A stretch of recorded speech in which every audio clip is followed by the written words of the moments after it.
Les Français désertent les cabinets médicaux et prennent du coup du retard dans le suivi de leurs soins, un phénomène préjudiciable pour les malades du cancer dont l'immunité, on le sait, est affaiblie.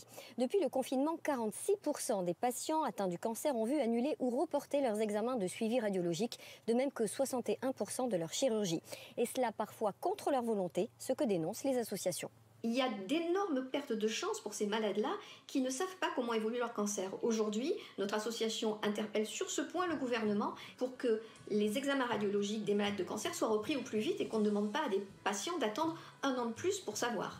Si la prochaine reprise du parcours de soins est une bonne nouvelle, la reprise du travail en revanche pour plus de 2 millions de malades du cancer en ALD, affection longue durée, n'est pas si évident. Les malades du cancer, Céline, sont-ils une population à risque face à l'épidémie du coronavirus? Ceux qui souffrent de cancer métastatique ou ceux qui sont en traitement immunodépresseur, comme par exemple une chimiothérapie, évidemment sont plus fragiles parce que si jamais ils contractent le coronavirus, ils auront plus de risques de développer des formes graves. Comment les personnes malades du cancer envisagent-elles le prochain déconfinement? Sur le million de femmes en France qui sont en ALD avec un cancer, beaucoup travaillent. Si le déconfinement se fait de la même manière pour tous à partir du 11 mai, cela signifie aussi que tous ces malades en ALD vont devoir reprendre le chemin du travail de la même manière que les autres.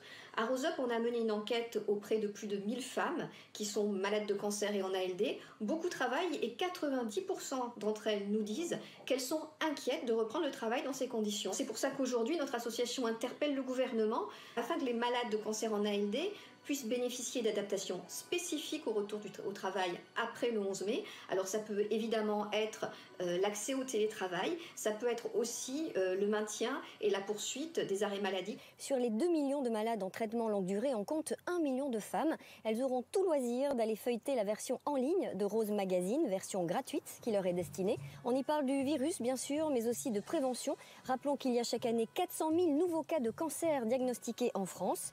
Au sommaire également du bien-être, sans oublier la beauté et les sujets de société.